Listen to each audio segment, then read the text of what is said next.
Okay, it's now it's Wednesday, September 14, 2022. It's 2:06 p.m. This meeting is called to order.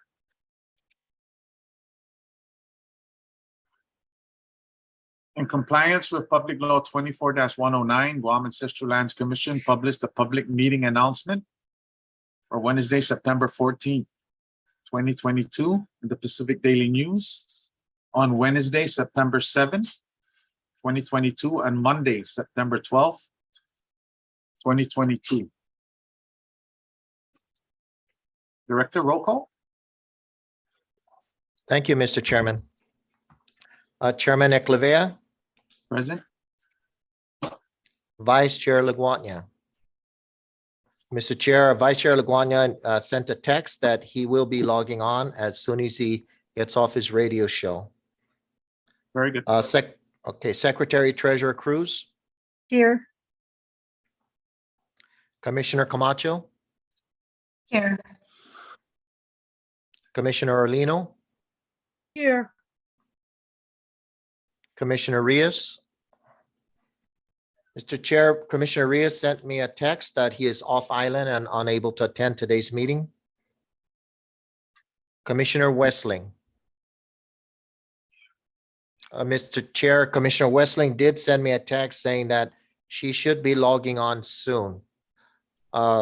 You do have a quorum, Mr. Chair. So Juice Masi, Director. Okay, we'll move now down to item number 3, approval of minutes. A, July 29, 2022, special meeting summarization. B, August 10th, 2022, regular meeting summarization. And item C, August 24th, 2022, special meeting summarization.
Hello?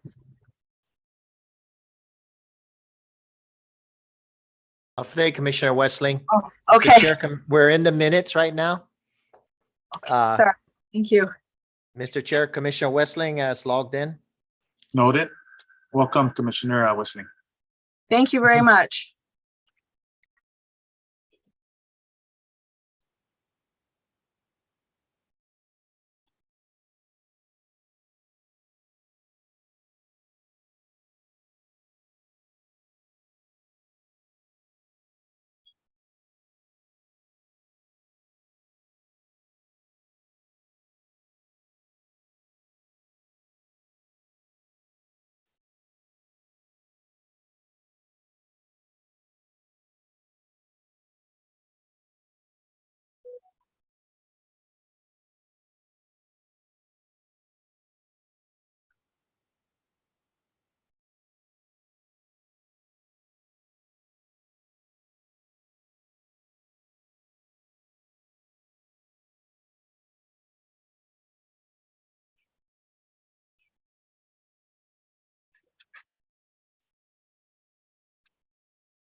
Danny?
Director, I'd like to also remind the board that when I'm reviewing documents, it takes me off the screen.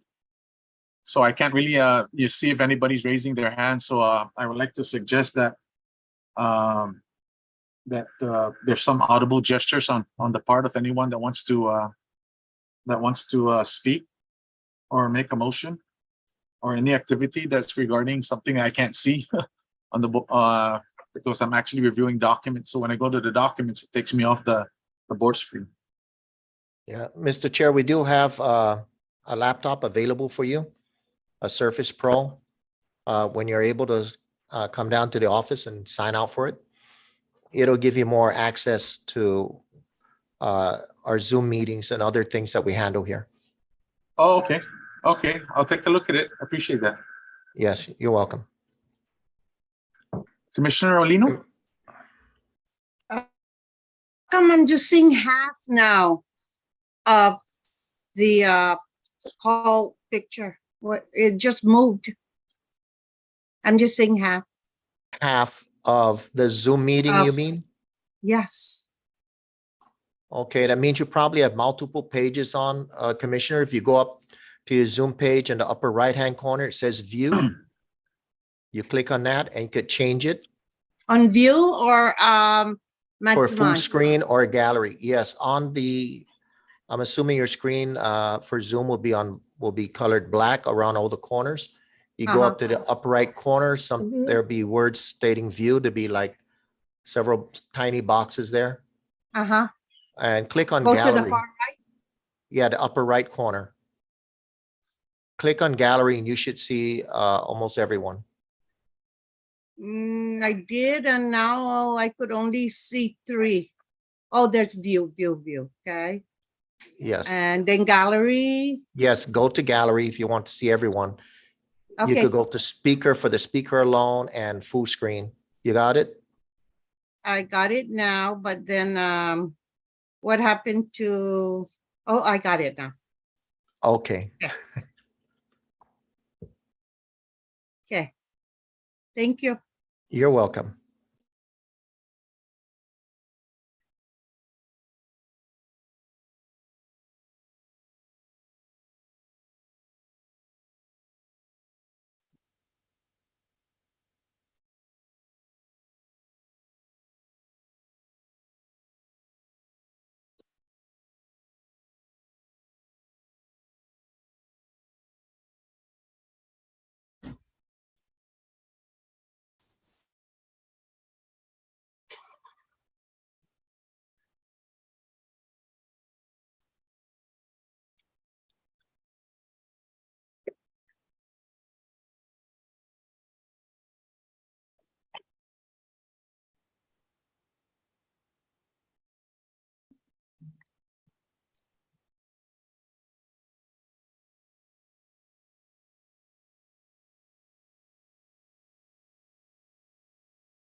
Mr. Chair,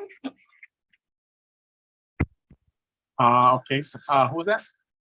Commissioner Cruz. Oh, Commissioner Cruz? Yes.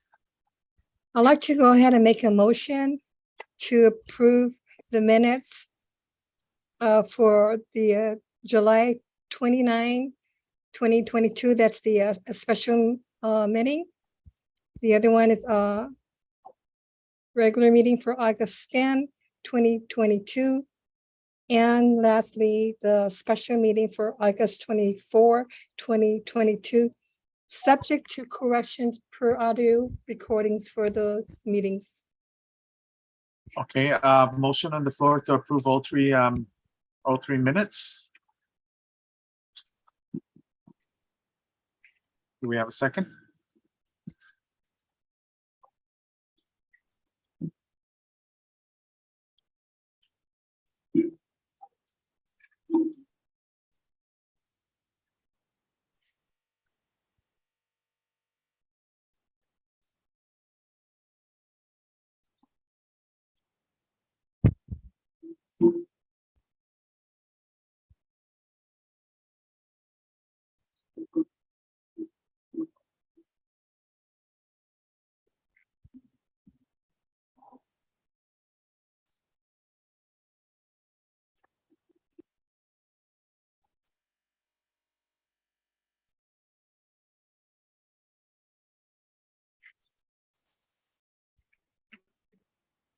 Commissioner Alino? I think I was not present at one of them, so I cannot second the motion, right, for all three's approval, maybe two, but it has to be three, right? Can we confirm that, Kathy? You're still allowed to second the motion. You can just abstain from the vote, if you would so choose on that. Okay. So I'll go ahead and abstain because I missed one here. And it's supposedly three, the motion to be approved, right? Okay, so are you gonna vote on the two and you're sure which of the two you're gonna vote on? I think I was present on the 29th and I was present on the 10th. I believe on the 24th, I wasn't present. That's I could correct, go- Commissioner. So I could go ahead and second the motion for two and abstain on the third. You can second the motion for all of them. It's just when Oh. it comes to the voting. Okay. So I'll second the motion. Okay, we have a motion on the floor to approve the minutes, and it's actually the motion's by Commissioner Cruz and seconded by Commissioner Alino. All in favor? Aye. Aye. Abstain for the 24th, please. Okay. And I'll abstain for the July 29th, the special meeting. Okay, do we have enough to And pass? I'm sorry, I have, Go I ahead, have- Commissioner. I'm sorry, Commissioner Westling here. I was absent for the August 10th meeting, so I will abstain from voting on approval of the minutes for that meeting. Okay, can we get this in order and see if we have enough votes? to make sure You, we have you enough? will, Mr. Chair, you will, because you have 5 commissioners present. And for each of the meetings, we only have 1 commissioner absent. So Okay, Why don't we so, do this just to clean it Right. up? Why don't we do an amendment? and then, I would have one of the members propose an amendment to split the original motion into 3 motions, 1 for each meeting. very good. So Commissioner Cruz, Okay, I'll go Aye, ahead which- and make that an amendment. So instead of all 3 meetings, making a motion to approve the special meeting for July 29, 2022, subject to corrections per audio recording. I don't think that's right. I think he wants you to do a separate motion. Then I guess She we can do that one first. And She- just what- transform her original motion into that particular one, and then bring a second motion for the second meeting, and then a third motion for the third meeting. Okay, but I think she mentioned two meetings on that just now, 2 meetings. No, I'm correcting that motion. Nobody seconded, so I guess it dies. So now I'm making another motion to. It was approve- seconded though. Sorry, Seconded. Okay, by Commissioner Orlino, yeah. So what I would say is propose amending it to just the first meeting, and then have somebody second that motion, and then proceed on that motion. okay, so that's just what I did then. Making an amendment to just approve the minutes for the special meeting for July 29, 2022 per and make the corrections if needed for per the other audio recordings. Okay, motion on the floor to approve the minutes for August, that's August 22, correct? That's July July 29. 29. July 29, July 29. Okay, July 29. The motion to approve the minutes for July 29th, 2022. Do I hear a second? I I second that. second that motion. Oh, sorry. Oh, okay. I heard two voices, so I'll go with Commissioner Wessling. Seconded the motion. All in favor? Aye, Aye. Aye. aye. Abstain. Okay. Abstain. Director, motion passes for those minutes. Thank you.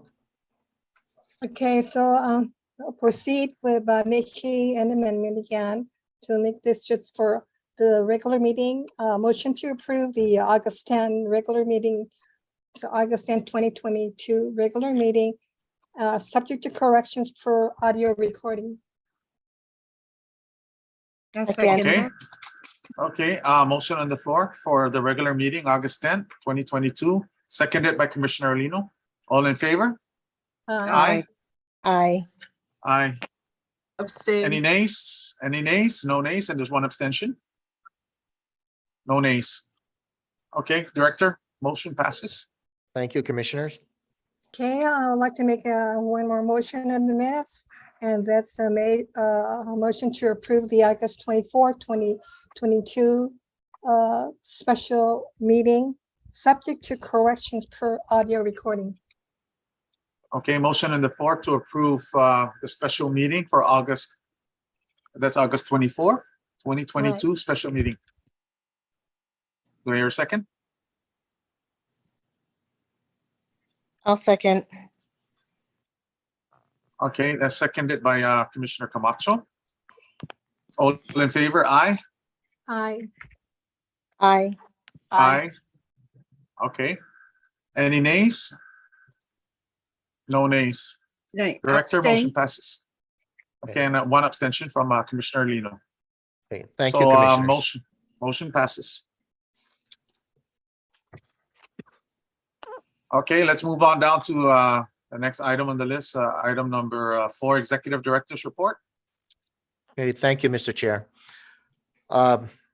Bill number 276-36 is now Public Law 36-107. That'll be the Budget Act for FY 2023. Section, going down by the sections of it, Chapter 5, Section C of the Budget Act appropriates $408,000 from the Ancestral Land Survey Infrastructure and Development Fund, which is the same amount appropriated from this fund for this current fiscal year for FY 22. Chapter 11, Section 10 of the Budget Act also appropriates $90,000 from excess revenues from FY 22 unappropriated general fund revenues collected in excess of the adopted revenue levels enumerated in Public Law 36-54, which is the FY 22 Budget Act. But unfortunately, the Commission's request for an exemption, again, this coming fiscal year from BBMR's allotment release control was not included in the FY 23 Budget Act.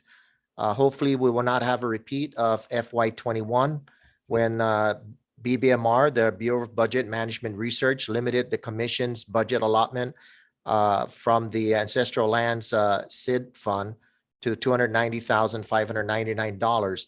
And based on the annual receipts of old lease proceeds of Opera Harbor Reservation F12 and partial N14-1, those are the Polaris Point partials. But now, because we've recently signed a lease with Smithbridge, I'll prepare a revenue projection for BBMR to show that we have sufficient sustained funds to carry us through for our operational budget through FY 23. So I think we'll be able to get through that. Plus, we have extra funds now for the first time, again, from the general fund. My report is short. I'm limiting it to the Budget Act, which just passed, of course, because most of our discussion will be when we reached Gita's progress report. One new information for you that I didn't include in the report was that we finally got our second classified employee here. Catherine Bloss is now Program Coordinator 3. We will now have 2 classified employees working here at Ancestral Land. So congratulations to Kathy. Congratulations. Congratulations, awesome. Yeah, I know, it's great. Now, we will guarantee we'll have some continuity. Okay, that's my report. Thank you for this opportunity to present this update. Let me know if you need any further information. Thank you. So Jules Masi, Director, any questions, board?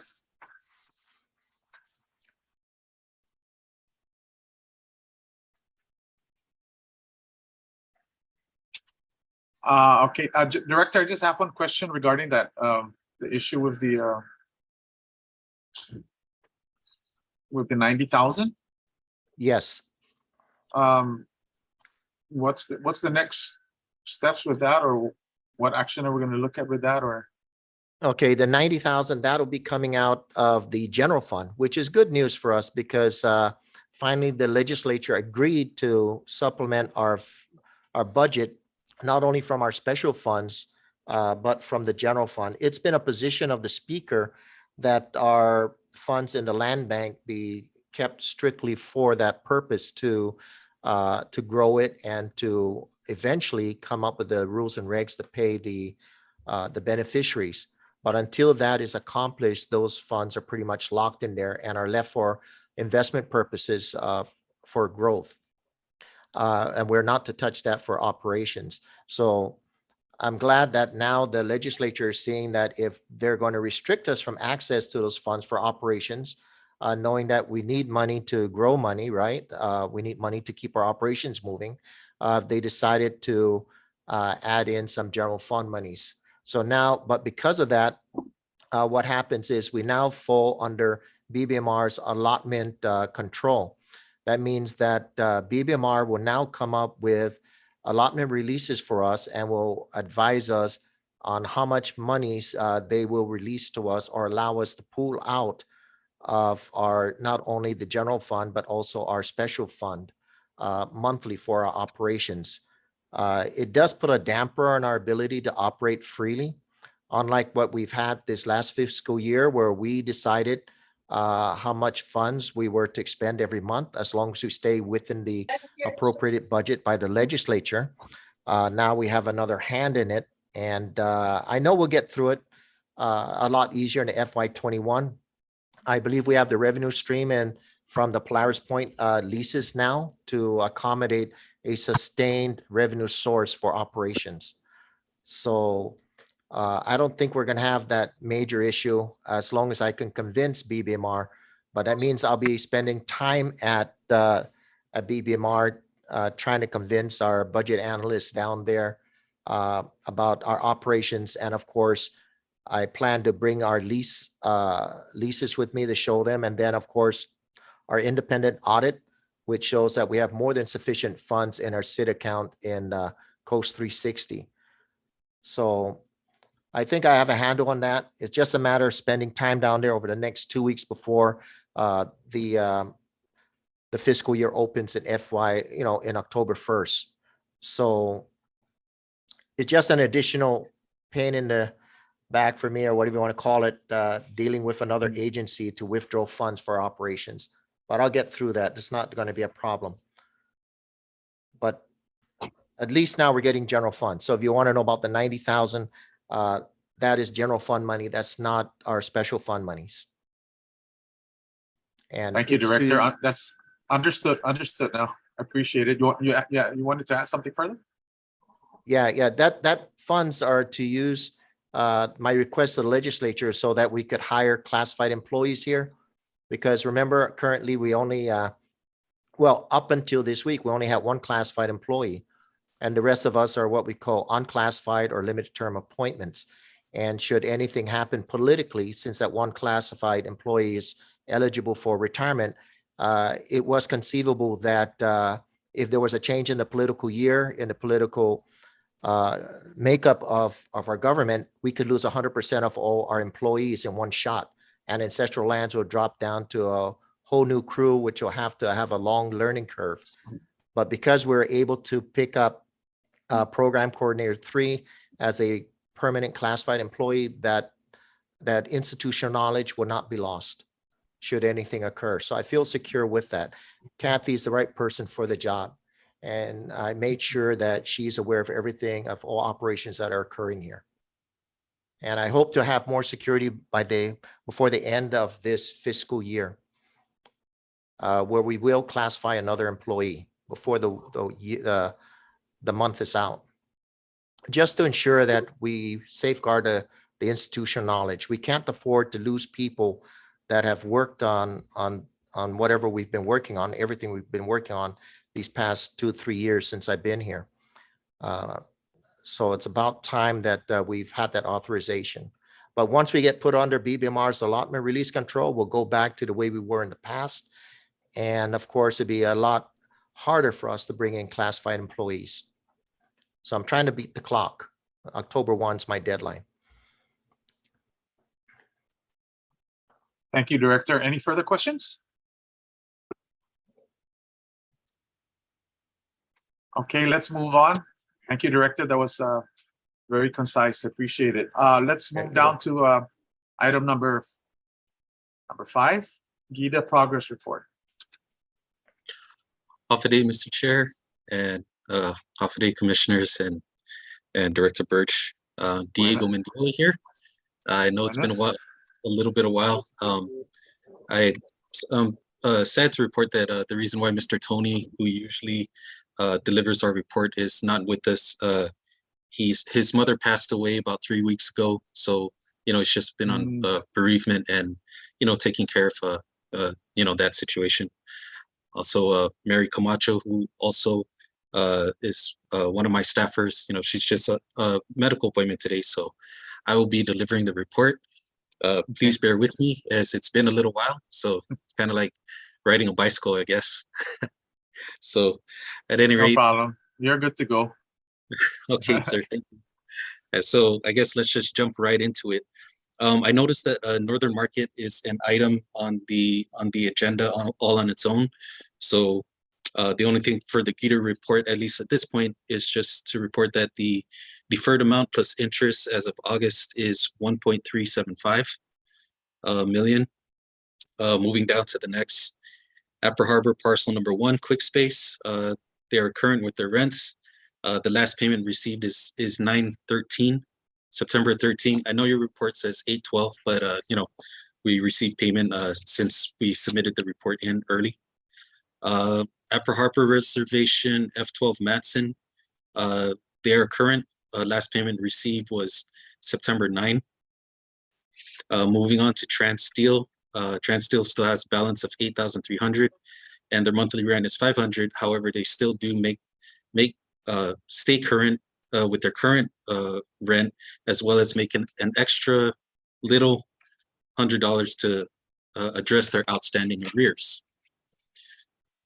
Moving on, AT&T, they are current with their rent. They still have the last payment we received was in September 9. Polaris Point Smithbridge. Smithbridge has now moved, we have closed the license and we are now in the lease portion of their tenancy down at Polaris. They are currently working on a scope of work for a mitigation plan for the property. They have received 2 interested expressions of interest for, to work on this scope of work for mitigation from Unitech and PCR Environmental. And they are also, and right now they are waiting for another offer from ARC Environmental.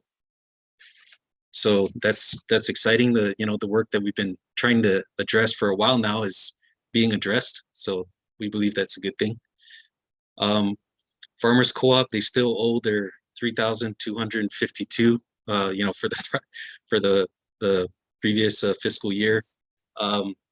Mr. Tony was really following up with them, but he's been out of action for a few weeks. So when he comes back next week, he'll get right back on that. Moving on to Tizen, EPA still has a 208,000 arrears. Their monthly rent is 8,000. The last payment we received was on August 11 for the 8,000 amount. Public Health WIC, we received another 8,400 payment on September 8. And so their outstanding balance is now, instead of 37, is now 29,999 or 29,099. Other items, we have the Tizen 3 house lots. We submitted the report to the commission. during the August 10 meeting.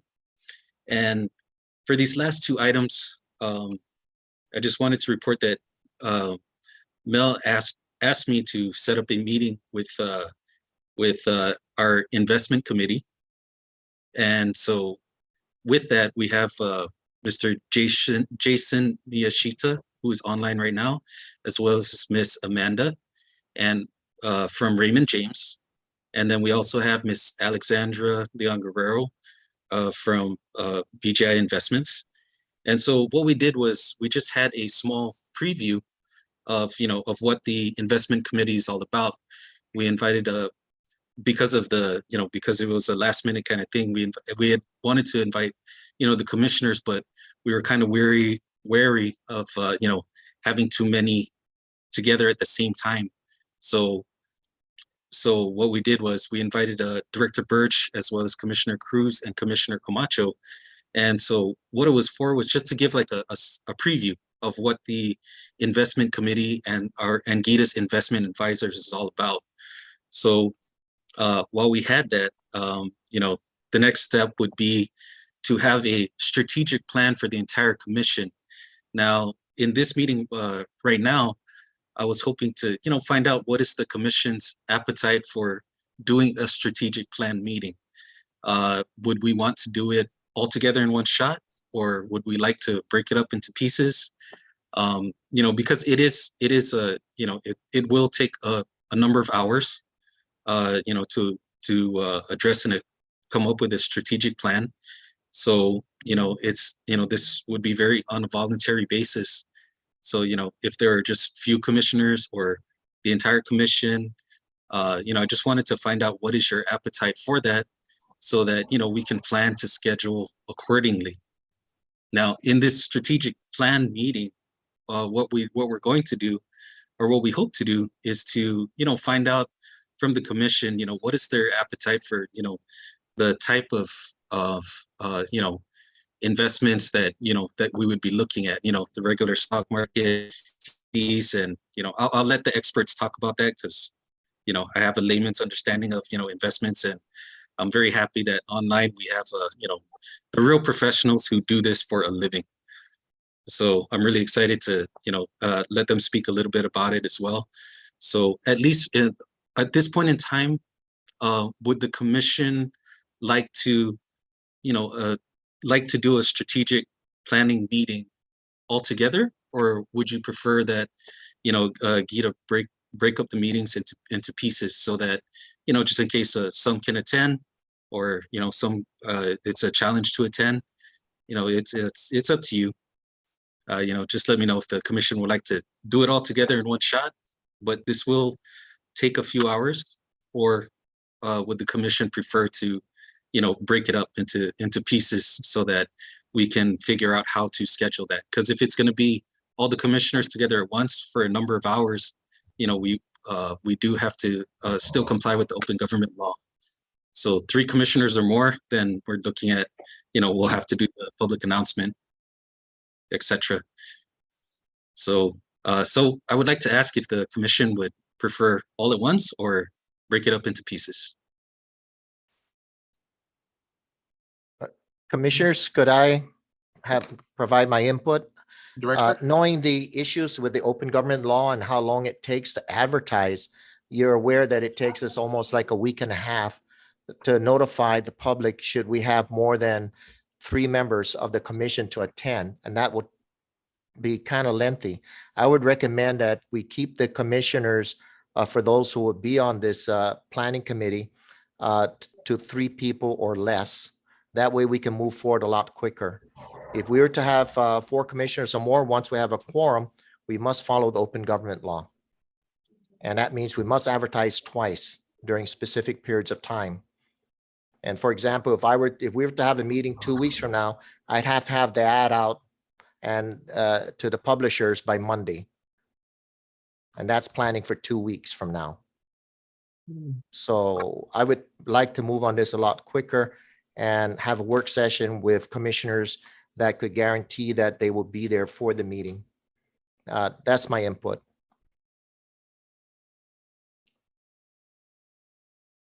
Okay, any other questions from the board? Mr. Of, Cruz? of comment. The reason, having more than, 2 or 3 commissioners was brought up, that concern was brought up during one of our meetings when we asked for volunteers to be in the committee for the investment, which is why, Commissioner Camacho volunteered, and then Commissioner Arlene volunteered me, so I said, okay. So, but, and it's a quicker way to make a decision, so we're supposed to be really dedicated and attend the meetings. I mean, it cannot be if I can make it for that meeting, it's gotta be dedication to really learning and the opportunity for the commission to on these investments. So just to let you know again why there was only there's 3 of us. And if more commissioners want to attend, that's fine. And again, we have to remember that there cannot be, I think, any more than 3. Otherwise, we will need to do public notices. Okay, that's my comment. Thank you.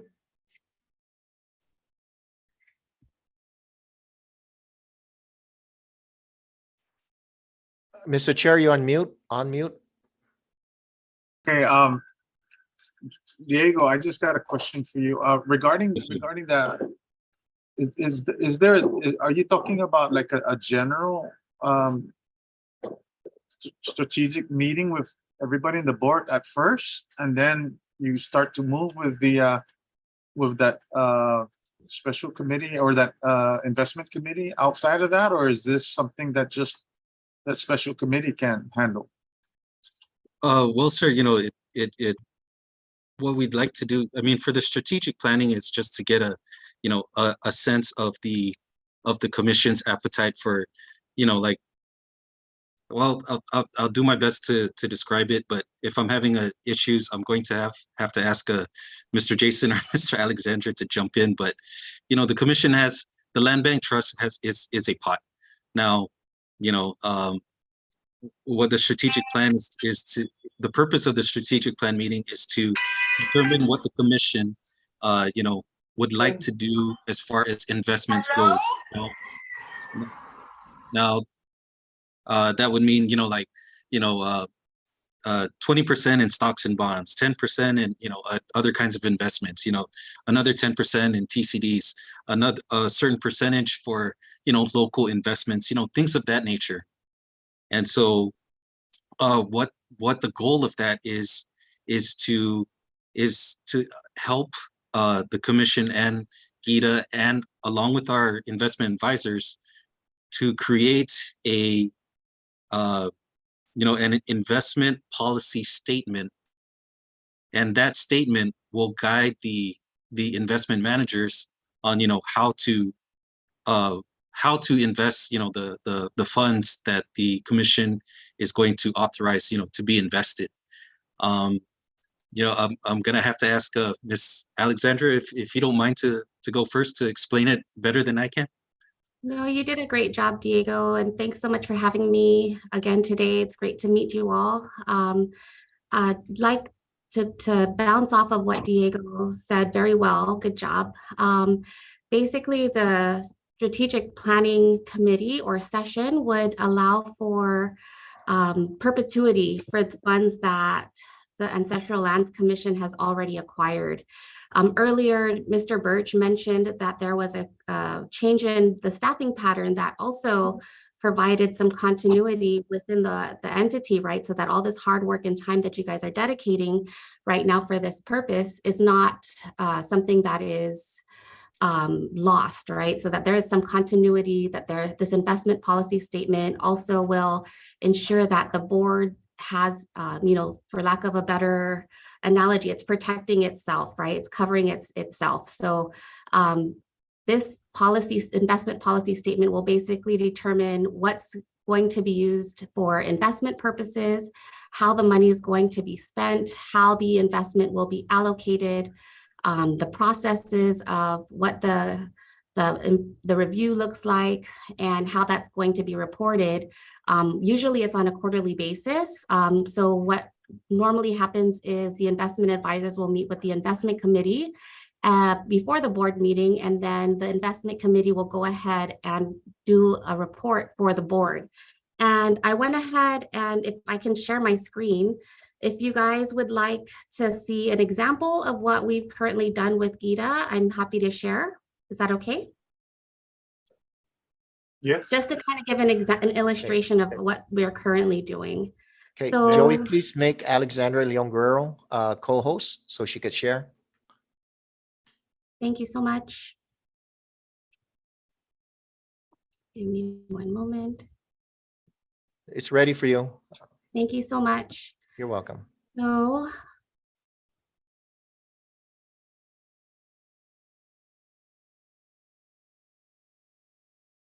can everybody see my screen? Yes. So Is it- what this is here is you go to Invest Guam. This is a part of the Gita Board of Directors meeting, their July 22 packet. So as I mentioned earlier, we usually provide quarterly reports. And so here is the investment committee with Raymond James and how it has performed. This is all available to the public. It's on Gita's website again. And then shortly, like right after Raymond James's report, we have an investment committee for BG Investment Services and how we have performed for the quarter. So what I suggested when we met last week, Friday, was the ability to be able to meet you all so that when, as it was highly suggested, when we do meet with the investment committee, which would consist of less than like three or less chair people, that would allow for a more quicker turnaround and still give the board the types of services that we provide, give access to that, to give access to the services that we provide. And so there was an impetus to meet because rates have gone up. Mr. Birch had shared that in the past, the commission has invested in short-term CDs. And so right now we're able to get higher rates, and this is as of September 13th. And as many of you may know, the feds are actually meeting again at the end of next week. And the talks are that they are going to be increasing interest rates once more by 0.5 percentage point. So these are what I went ahead and did was created a proposal for the Ancestral Lands Commission, and this is just for CDs. This will basically show you that you're able to get equivalent of 3.4% now with just short term, right, with less than a year. And we're able to do that with all FDIC insured CDs by utilizing our access to brokered CD platforms. So we have, for example, CDs with Santander Bank, Customer Banks, Discover Bank, Parkway Bank, just for example, right? So there is there's a lot of benefits for having access to investment advisors. Another option would be to invest in the stock market and the bond market. What this shows you is a $14.7 million total investment beginning back in 2017 if you were to be invested.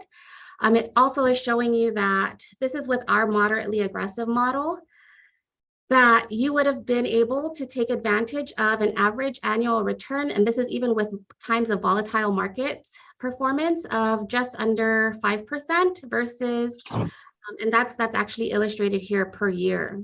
And so with Gita, that's kind of what we do, right? We go ahead and we invest their portfolio in different stocks and bonds, and we do that according to their investment policy statement. And so you have the benefit of, or you have the opportunity to work with both myself and with my partners here at BG Investment Services and also at Raymond James, because that's who Gita has selected as a part of their procurement process to provide investment advisory services.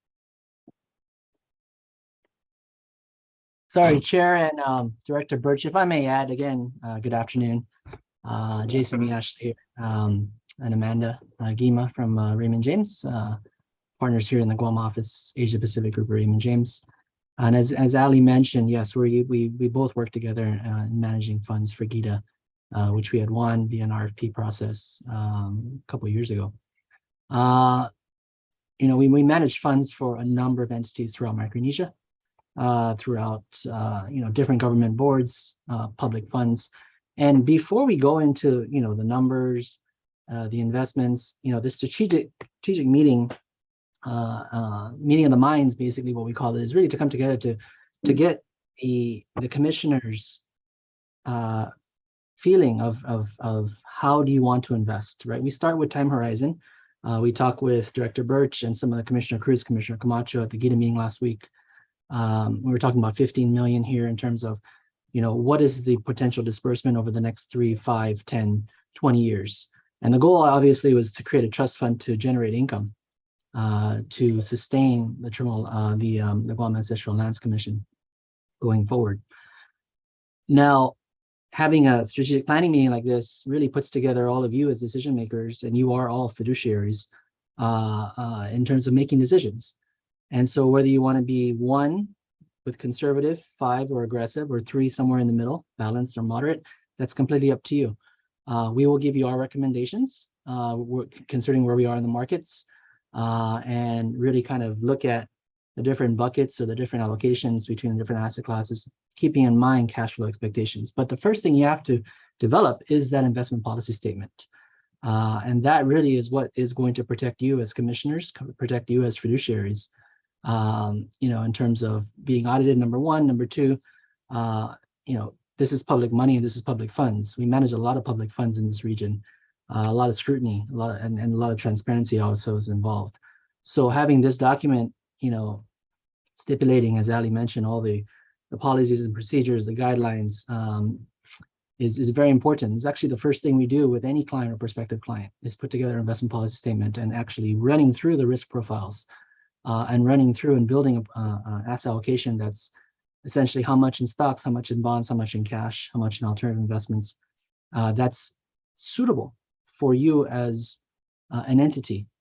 And so we've done that with GITA. We're doing it now, in the process with doing it with you as Guam Ancestral Lands Commission.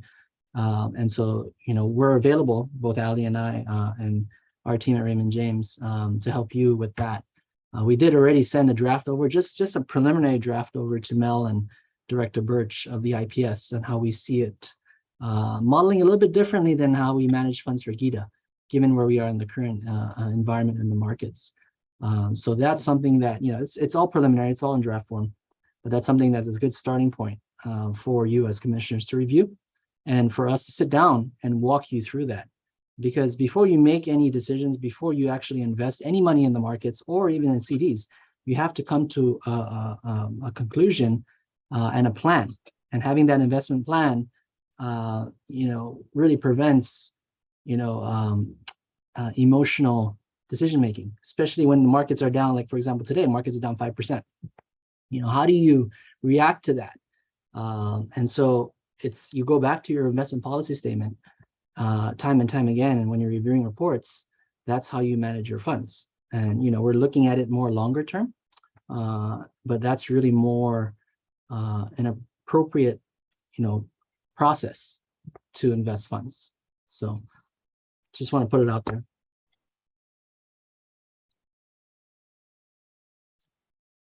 Commissioner Westling? Okay. Good afternoon, everybody, and thank you all for being here. Diego, thank you as always for the good reports that we get from GITA. And I appreciate the input from Mr. Miyashita, Ms. Leon Guerrero, and Ms. Gima, all of you for being here. And taking into consideration what all of you have just presented, I think it would be prudent and incumbent upon all commissioners that at least in the initial phases of the strategic planning, that we all be present so that we can all get an understanding as to how all of this will work, what things we need to consider and come to an agreement in as far as developing policy, and basically getting at least a little understanding as to all the different investment opportunities that are out there, and to understand the benefits and the disadvantages of them, so that as a board, we can decide the long term and definitely determine and have a say in the development of the policy and procedures. I would imagine at later times, once we get that main framework down, that that smaller meetings requiring just a lesser number of committee members to act on different matters that may come up regarding investments, that those smaller sessions could be held, but maybe initially, I think it might be important that all of us be in attendance at a meeting. And my second matter is a question, really. The way I understand it here, that the three financial advisors, you currently have an agreement or relationship with GITA. And so I guess my question is, for Guam Ancestral Lands monies investing, do we need to RFP for financial services separately from GITA? I'm just throwing, I'm not sure, so I'm just kind of throwing it out there if we need to, because I know several years ago, you know, the board at that time had talked about financial services, and then we were told that we had to RFP that to give all the, I guess, financial companies on Guam an opportunity to bid or whatever. So I just wanted clarification on that. Yes, ma'am. And Attorney Toff, you can correct me if I'm wrong. GITA did go out with an RFP for investment management services. So, you know, we went through the full procurement process. We settled with Raymond James as well as BGI Investments. And so now as a government entity, we have an MOU with, GITA has an MOU with Ancestral Lands. Thus, Ancestral Lands may avail itself of our, you know, of our contract with Raymond James and BGI Investments. Okay. That's correct. Yes. I believe so. Yeah, I'm gonna look at both of those MOUs just to make sure, but Okay. I believe that's correct. Thank you. Thank you. Thank you, Diego. I'd like to add that on our previous meetings, the last 2 or 3 meetings, the question was brought up to our legal counsel, and I actually brought up the question, and he was saying that GITA, being a government entity, exempted Ancestral Lands from having to RFP. Yeah, I have to make sure. I mean, it's kind of a 2-chain system because we have an MOU with GITA, and then GITA has a RFP that's already gone out. I want to just make sure that we're not falling afoul of any procurement regs if we do our investment directly to Raymond James via GITA. Okay, very good.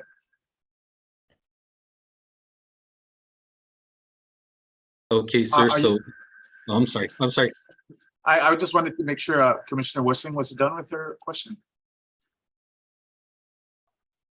I am. Thank you very much. Okay. I'm sorry, Gita. Go ahead. Okay, so at this point, you know, it's really you know, up to the commission if it would like to you know, do a strategic planning session, you know, either piecemeal or all together as a whole.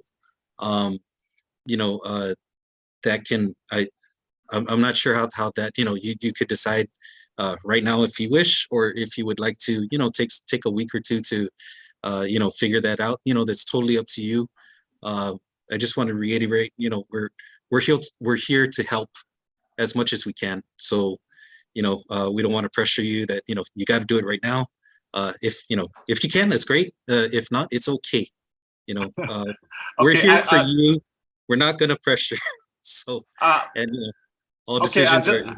As for me, I think I agree with Commissioner Wessling. Maybe just basically one quick meeting of the board, and then from there we can turn it over to our that subcommittee and or that special investment committee with GITA to take over.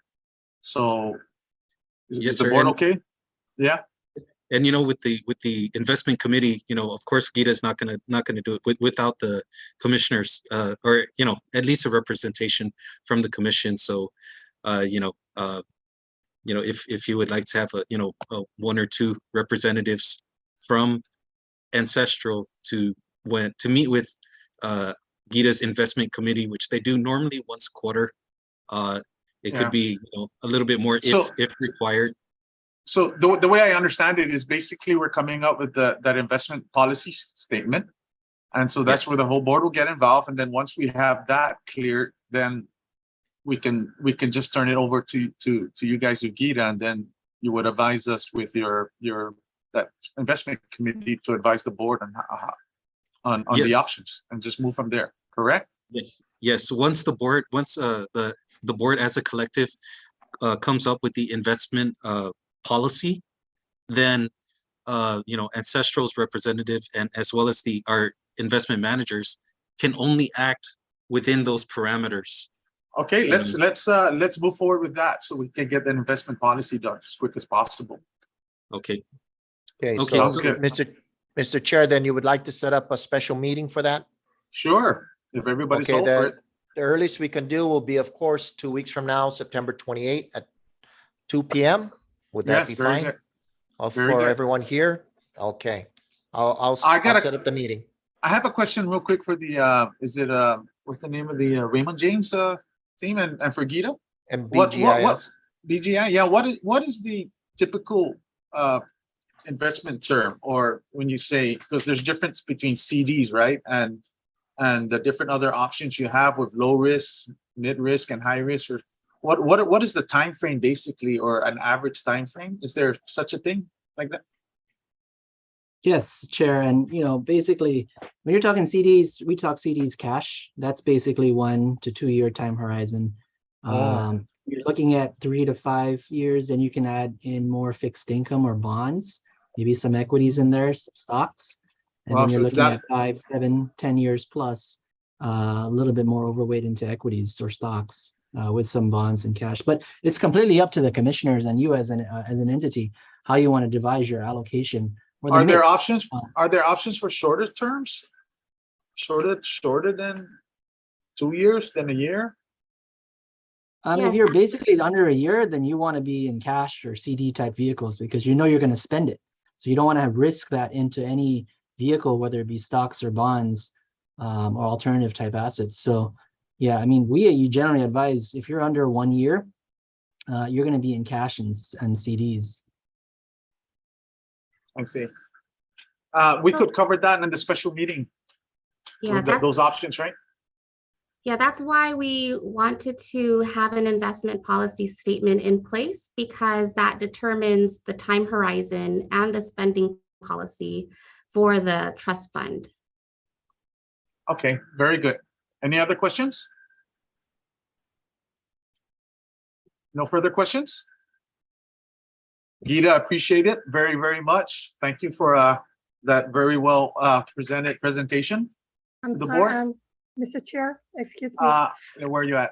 Commissioner Cruz? Yes, on that list of, the other tenants, I'm just, maybe does the board have any questions on like the Farmers Cooperative Association and the Guam Environmental. Oh, yeah, Protection on the late, yeah. So the attempts to collect from them, and Yes, also, I was gonna move towards Diego to finalize his report. We were finalizing what was going on with that part of the report, right? So yeah, well, that's what before, before he finalizes his report, and maybe that's final, I'm not sure, but I have Yeah, a so, question. I have a question okay. on one of them. Okay, on the like I said, on the Farmers Cooperative Association, what does they are pending a nonprofit association, a status, nonprofit status. What does that have to do with their, the arrears that they owe us? Is that, they still owe 3,252. Okay. So what does that status got to do with what they need to pay us? Well, the status, ma'am, is that the law that authorizes them to be there to be I guess technically a tenant of the property requires them to have to maintain their nonprofit status. If their nonprofit status determines the amounts that they owe. So if they're a nonprofit, then their rent due to the commission is X number of dollars, and if they are not, then it would be different. I forget the law number that is. I know I reported previously, but that's what the nonprofit status has to do with them. Yes, I agree with Diego on that. Because they're nonprofit, they'll be paying us annually based on their gross income, about $3,000. But if they do not regain their nonprofit status, they'll become a for-profit organization. And that could easily become $3,000 to $4,000 a month, not a year. So yes, it has a significant impact on the farmers co-op. And I believe that the legislature and the governor's office is working very closely with them to help them or assist them regain their nonprofit status that they lost last November. If they were to go profit, we would quickly put them out of business. And I don't think the legislature or the governor's office will want that to happen. So they've asked us to allow them to have time to correct the mistakes that they've had throughout the last couple of years. So yes, it makes a big difference to the farmers co-op. Okay, thank you. Any further questions for Gita regarding his report?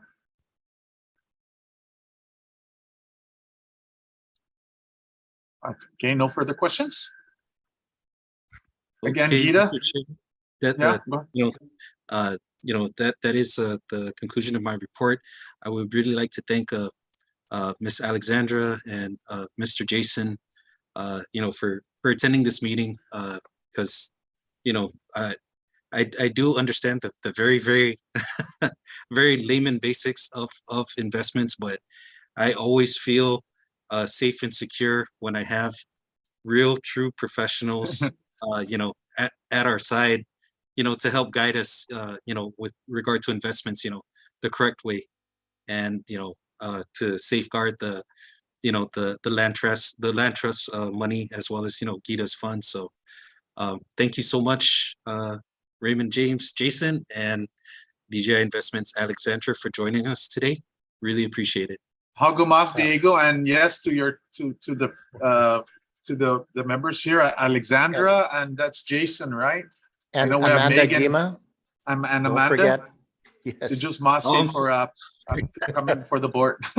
Appreciate it. All for the opportunity to meet with you. Looking forward to meeting with you again soon. Have a great day. Stay dry. Thank you. Thank you. Again, Gita, Thank thank you. you very much. Just Masi. Thank you. Adios. Okay, let's move on back to the agenda here. Okay, we move down to old business. Item number 6, old business. No old business. There's no old business, Mr. Chair. Okay, I guess we go to item number 7, new business Northern Market Progress Report. So I think that's still Gita. Yes, it is, Gita. Yes, sir. We passed along the progress report that was received from Northern Market, the quarterly report that we required them to give, and so it was provided to the commission. If the commission has any questions or comments, Gita had invited Ms. Jennifer Calvo and Mr. Carlos Camacho to attend. I believe they are online right now. Okay. Yeah, so it's up to the board to if you have any questions or comments. Their first payment is going to be due in after October, after next month, so November 1st. They provided their report to you so that the commission knows what they have been up to and what they will be up to in the near future. If you have any questions, they are here. Okay, online. has the board had a chance to review the progress report?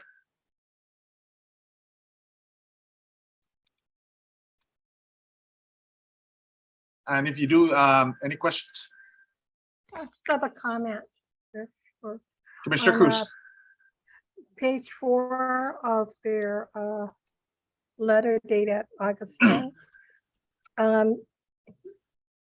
Correct me if I'm wrong, but it looks like when the extension expires and they're supposed to be making a payment come November 1st, it looks like they may be asking for a payment plan.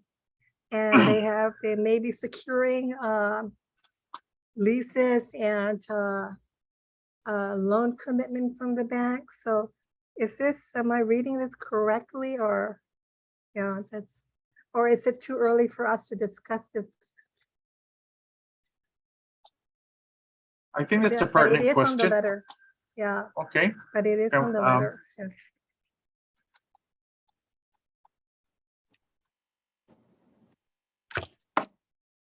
Good afternoon, commissioners. buenas. Hi.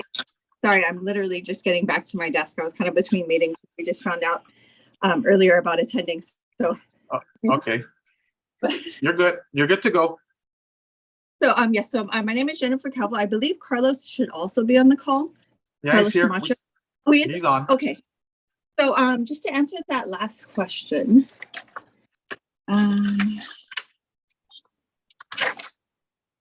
which is actually a correct reading, that we understand that the deferment of course expires next month, end of next month, and that our repayment obligations hinge on whether or not we're able to obtain the construction for the project.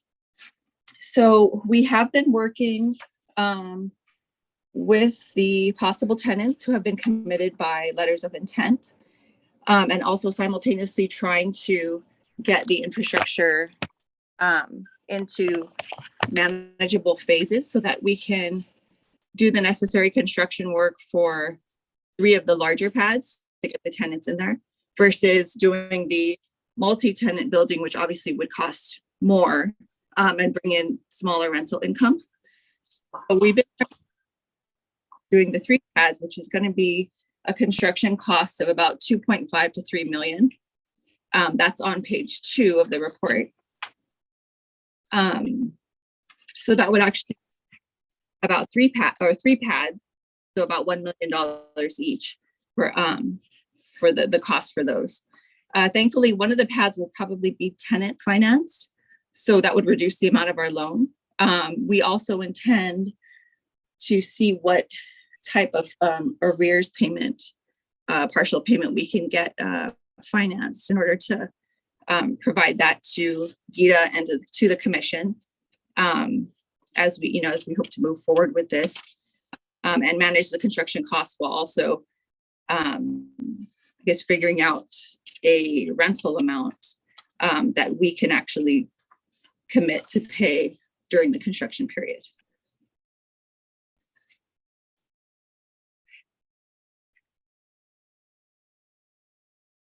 Thank you. Okay, does that, any other questions?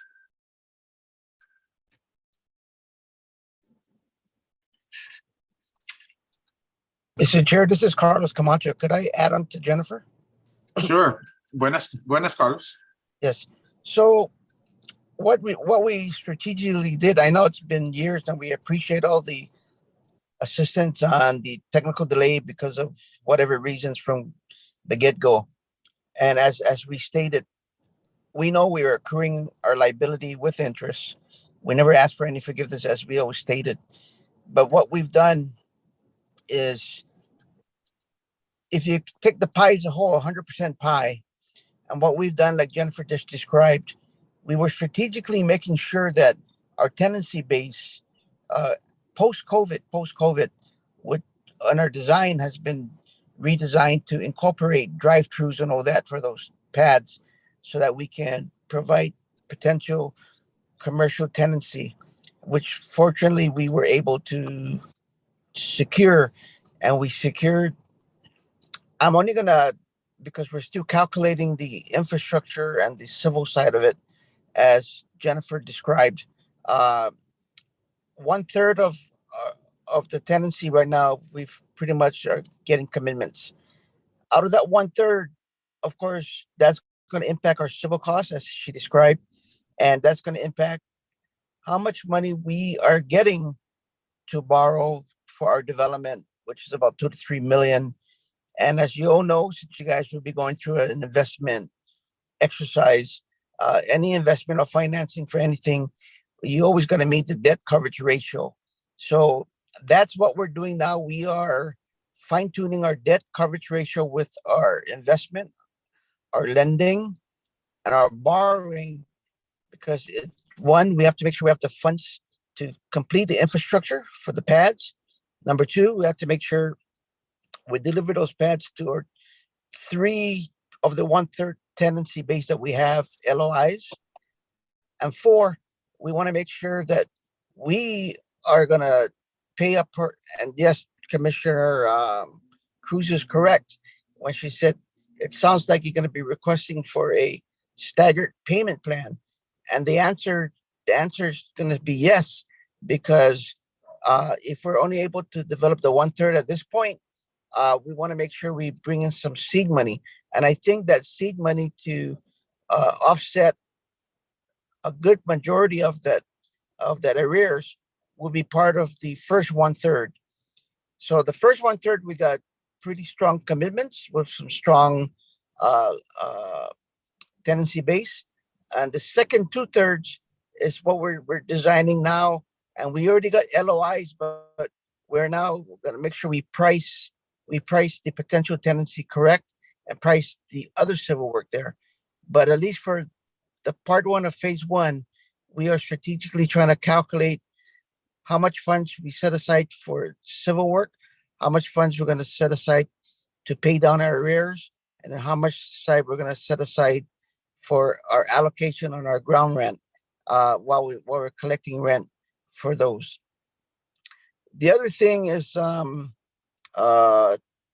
once we kick off the ground there and we start putting coming soon announcement, we think strategically the rest of the other 2/3 will be easily absorbed by other markets, because once they know who our tenancy base would be, because nobody knows yet, we haven't yet announced who our 3 anchor tenants are there. Once we announce who they are, we think that we will encourage other followers to come in to secure LOIs and move forward in our phase 2. And then in our phase 2, we can provide to close up our final chapter on paying off our balance and all that. So we're fine tuning that, and we should have something where we're in some numbers. And I think you would be, based on the rough numbers, and I don't want to make no statement because we're still doing the numbers, and based on debt coverage ratio, based on that, it looks pretty promising. It's a pretty nice, decent amount for us to pay down towards our arrears. And I think you guys will be happy about that, especially the job creation it'll have and the large tenancy base that's going to be there for us. So I don't know. I hope I didn't confuse anybody. Thank you, Carlos. Okay. Yes, you did. Oh. No, just joking. Any other questions for Carlos or for Jennifer? I like this Com- report. Okay, Commissioner Westling. Yeah, I am, Carlos, thank you for your explanation, and I'm trying to understand all that you're saying, and I appreciate and understand the challenges that you've had in putting together this project, and the realignment and the rethinking and all that stuff. And so but at the same time, I have to go back to as a commissioner of the Guam and Sister Lands Commission. I have to keep sight of whose best interest I'm responsible for as well, along with the other commissioners. And in reading the and remembering, okay, what was agreed to back in 2021, as far as granting a deferment period for Northern Market to, assist you at the time with the challenges then. That the agreement was that by November 1st, 2022, which is just around the corner, that the last year that Northern Market would be working towards getting their construction loan, and whereby if they were successful in getting it, then there would be a lump sum payment to cover all the deferred payments that were due to Guam Ancestral Lands Commission to bring current everything that was deferred. And then the second option was that if you were not able to get the construction loan, to be able to pay a lump sum payment to bring everything current, then effective November 1st, Northern Market would begin paying 12 equal payments to cover the total deferred amount with the interest plus the undeferred amounts, which would be the current rent that is due. So, doing some quick calculations here, based on, that agreement, then come November 1st, if you haven't gotten the construction loan to pay the lump sum, then we should be expecting a payment of somewhere between like 143,000 beginning November 1st, and then continuing through October of 2023 for those 12 equal monthly payments. So are you saying you're not going to be able to do that?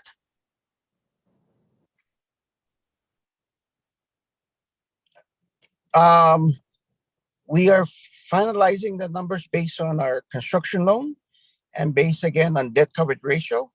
And it would be a sizable amount that will be paying down towards our arrears, because we're only developing 1/3 of the property right now to make sure that we move forward. We don't want to delay this anymore to make the project as a whole and wait, because we haven't rented the other 2/3 and delay and delay and delay. So strategically, we want to, time goes so fast. So It does. Yeah, we decided to break the development, as you guys described it earlier, into pieces, right, into parcels, so we can make sure that we move forward for our 3 tenancy base, get some cash flow in there, get some seed money there, so we could provide some money to the social land towards our arrears. And I think, like I said, the numbers looks good for us, what we put, but I want to make sure that we meet the DCR, debt coverage ratio, with our lender when we are able to incorporate all that for civil work, part of our liability, and to move forward. And once we announce the construction, like a groundbreaking ceremony, I think the part 2 can move a lot quicker too. But strategically, we know we've already secured the first 3 as our last report. So okay, unfortunately, the part got a little bit slower than we thought. okay. So I have to, again, and I appreciate everything, that you're doing. We granted the extension, last year, because of, basically, we've all been gunning for you, right? And Yes. we've had a great, relationship thus far, but, I can't ignore the ever increasing, outstanding amount. And it just sounds to me like right now, and I'm just going to ask, so number one, will a payment be made to Guam Ancestral Lands come November 1st, 2022? Yeah, just yes or no. Can we be expecting a payment from Northern Market of any amount? I have to talk to my team, but we secured LOIs Now we're at our bank. We just don't know how long the bank, and these are all local bank decisions. So if they make a decision next week, then my answer will be yes.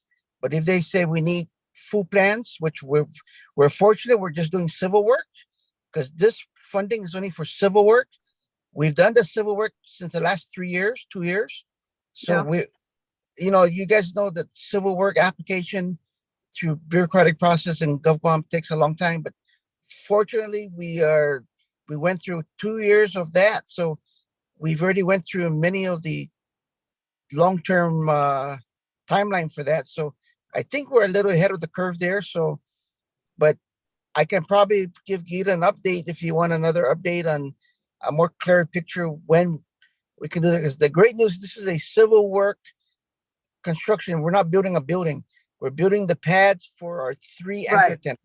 I understand that much of it. And, I'm just going to be truthful as far as I'm concerned, at this point, because we have asked over the past several months for, definitive dates and abilities and hard concrete proof of, I guess, of just where money is going to be coming from to meet the deadline that was agreed upon back in 2021. And we haven't received that. And while I understand the challenges, Carlos, nonetheless, I'm of the opinion of holding this to the letter of the agreement. And so if you need more time, I hope, to be able to give us a definitive answer as to what we can expect come November 1st. What Commissioner, As far as payment. maybe what we can do is our letter of commitment from our lender. Normally they will have terms and conditions and timeline there. Once we receive that, we can provide that to the board. So at least it'll tell you need items A through B to complete before we close our loan. Once we close our loan for the civil work, all financing and funding are all incorporated in that. So any loans I've done, it all should be incorporated, but we can provide a letter from our lender for our civil work, which incorporates our pro rata liability that we're going to pay as part of our request. And that can show that we got a commitment from one of the bona fide lenders that we're getting the financing from. And maybe that will help guide some of your questions. I think it will at this point. It will definitely help me, and I'm sure the other commissioners, but I'm going to be straight. I still would like to know come November 1st, what can we expect? And that would be in that would be in that letter, because that letter will spell out how much money will go towards my arrears. Okay, and then understand that I would expect that to be something that we receive on November 1st, and not just the letter saying you can expect this in the next 3-4 months. Okay, because then that would not be in line with what was discussed and what was extended by the commission and the timeline. So you're correct. You're correct. Everything's just so fluid, but I'm just happy to report that we got potential three local anchor tenants. We're just going to be waiting for our bank terms and condition, and in that we'll have the term sheet, and in that term sheet it should reflect how much funds goes to what allocation, and that should have a time frame when we can release the funds. Yes. okay, and I pray that it will be November 1st, 2022, to keep in line with what we agreed upon. I hope so too. Yes, I hope so too. And that's what I'm going to be looking for. I'm not sure. Thank you very much, Carlos, for discussing this with me, and I'll turn the floor over to any other commissioners that have comments. No problem. Thank you.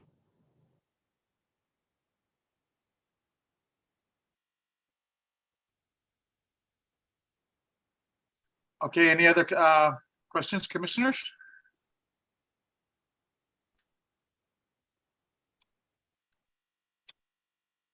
Okay, no further questions. Gita? Are we No, sir. That's all I have for you today. okay?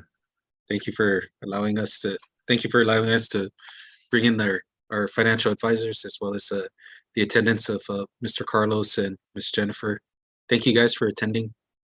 I know your input really helped help the commissioners, see how committed you are, and also give them, a little bit of comfort of what's going to happen in the next few months. So appreciate that. Thank you, Mr. Chair. Feels kind of just like riding a bike, like I said. Okay, so just Masi, Diego, and thank you again, Carlos, Mr. Camacho, and Ms. Calvo. Thank you Thank you. for your report. Thank you, board members. Uh, Thank you. Thank you. Okay, let's move on to item number 8, public comments. Chair, I didn't receive any requests for it, but I see a Mr. Joaquin Concepcion on. I'm not sure if he's attending to make public comments. Okay, I think that's with part of the legislature, I think. Ms. Kathy, Ms. Blas? He's representing Speaker Tadahi's office. Oh, yeah. Okay, Okay, so he's a representative. Okay. So I guess there's no public comments. okay, so let's move on to the next, okay, Commissioner Lino? You're on mute. You're still on mute. Is there a button you can press to get off mute?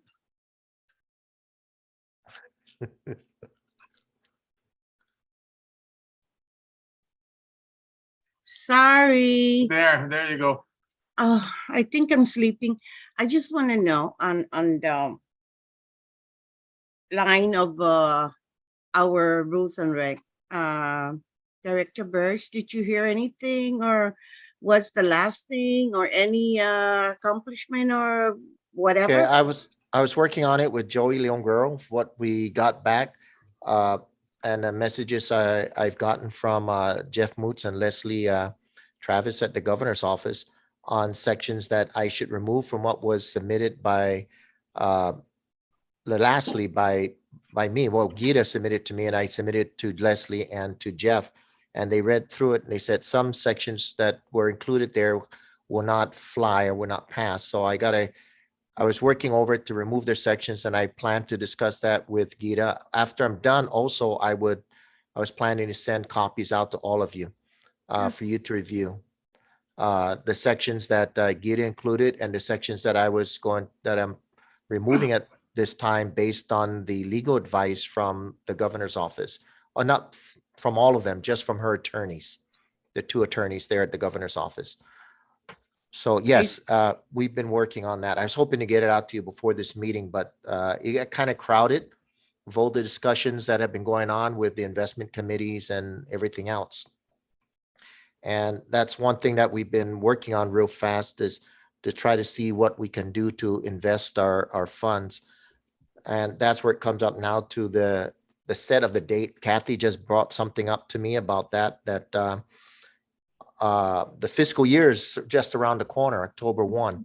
And according to Kathy, our purchase orders for advertisements will expire at the end of September 30. So Kathy, I need advice from you on how soon can we have, because we have to announce this, we have to pay for it. Kathy, any recommendations? My suggestion, because I believe if it's okay with Nick's schedule, is Tuesday, Wednesday, Thursday, he has meetings. If Nick is okay, the soonest or the latest we can have our meeting is September 30th. Okay, so we have to have it Tuesday, Wednesday, Between Thursday. the 28th and the 30th, So- anytime in that, anywhere between the 28th and the 30th. we Okay, can have Nick, it. are you available on the September 29 or 30 for a special meeting? Yeah, I should be available for both. Okay. So commissioners, rather than, because we know that Commissioner Westling has a commitment on the Wednesday, the 28th. What would be your preference? September 29th, a Thursday, or September 30th? Because our advertising funds are going to run out and we have to start anew for the new fiscal year. Can you make it September 29 at 2 o'clock? September 29 is fine. Nick says it's fine with That's him. a Anyone Thursday, else? yeah. So we move it a day later to September Yes. 29 at 2 o'clock Thursday. Thank you Thank so you, much. Nick. Thank you, everyone. Thank you so So- much. Okay, so we move it to a day later. We'll send out the invite as soon as we set this up. Thank you. And then Okay. our regular meeting, Kathy, which would supposed to occur on October 12th, will we be able to set everything up to get the advertising funds out to the, to get our purchase orders out to the media to make the October 12th deadline? That depends on when GSA opens. Normally When they open like GSA, around yeah, I yeah. know. And commissioners, just for your information, because a lot of POs are going to be processed through GSA, there's going to be a huge amount of agencies trying to get their requests in as we are also. And until they open it up, we could set our regular meeting for October 12th, or if you want to be careful, October 19th. We could set a tentative one for October 12th, if that's your pleasure, or if you would like to wait and give us another week, hoping GSA would be open for us to process our documents through. Kathy, how long does it normally take GSA to process, to reopen after the fiscal year starts? Are you aware of that? They normally open, well, it really depends. They open like between the 4th and the 10th October. And that's when we're going to get our POs down there. That's when we get our requisitions in. But may I make a suggestion? If we're Yes. gonna go ahead and schedule our meeting for October 12th, our regular board meeting for October 12th, I suggest we use petty cash to pay for that advertisement until we get our purchase order. To set aside? Yes, sir, because we won't be in violation of any procurement law. If we use our petty cash, all we have to do is we just have to get quotes for that Okay, advertisement. we could use until petty we get our cash? purchase order. Yes, sir. Okay, do we have to reimburse our petty cash? We haven't done that for a while. Do you have Right. enough funds in No, there for the ad? Come October 1st, we would have to redo our petty, because the same way as our requisition. So come October 1st, we would have to redo our petty cash for this fiscal year. So is it okay then to use petty cash to pay for the ad? Yes, sir. Okay, so commissioners, that's what we're gonna do. We try not to touch petty cash as much as possible, but in order to remain on schedule, I guess that's what we're gonna have to do. It does take time. We're aware it takes time for GSA to reopen after the fiscal year starts. They're processing all the paperwork, and all the agencies like us will be submitting our requisitions down and wanting to get our purchase orders out so we can set up for our meetings and everything else.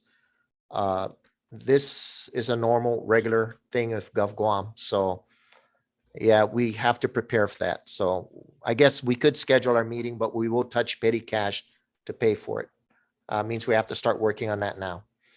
Okay, so the special meeting will be set up for September 29 at 2 p.m. That's a Thursday. And our regular meeting will continue on with the second Wednesday of the month. We'll use petty cash to pay for the ad.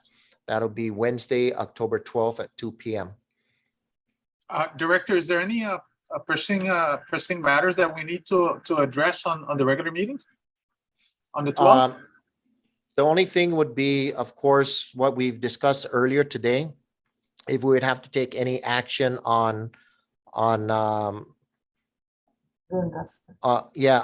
investment committee. If not, then we could hold it even later if necessary. Because I hope we could cover all of that on the 29th. I expect that to be a long meeting because we're going to discuss our strategic plan. But the way we would eventually get the strategic plan down, if we can't get it all done on the 29th, I would recommend we set up and appoint a couple, 2 or 3 commissioners with myself to work on it. But before it's ever adopted, it would have to come back to the commission to vote on it. So it's still within the control of the commission itself of the whole. It's just setting aside a committee, like a standing committee for the investment committee, and make sure those people come in to do the work. But we do need commissioners on there so that according to Diego, we understand what the commission would accept. Okay, so so it's not gonna be tentative for the 12th. You're gonna basically use petty cash funds. You're gonna confirm it. Yes, have the we meeting. could confirm as long as we're gonna, you understand. Well, Kathy, you had your hand up. Kathy? You're on mute. I was gonna say that we can go ahead and schedule it for the 12th.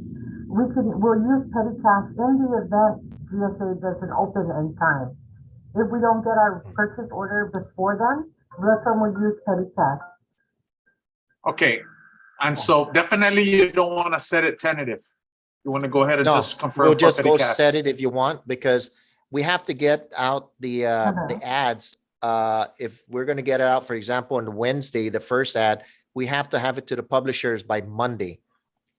And that's because they require a 2-day period to prepare their typeset. And if we come in later, they charge us a premium fee. It means the price goes up for the cost of the ad. So, and that's how come if we're gonna have the meeting on the 12th, then we will have it on the 12th, but we would dip into our petty cash fund. Okay, understood. So our next meeting would be on September 29th, which is a Thursday, correct? Yes, At 2 correct. p.m. So, okay, Yes. that's our next meeting, September 20th. It's a special meeting, Yeah. yes. special meeting on the 29th. Okay, it's set. Any other final thoughts?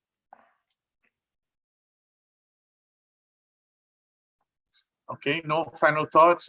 Jules Masi, everybody, commissioners, staff, GALC. Thank you. Have a great day. I know it's wet. Mr. Chair, you didn't have a motion to adjourn? Motion to adjourn. Motion to There you adjourn go. by Commissioner Alino. Okay. It's now 3:47 p.m. This meeting is adjourned. Jules Masi, take care.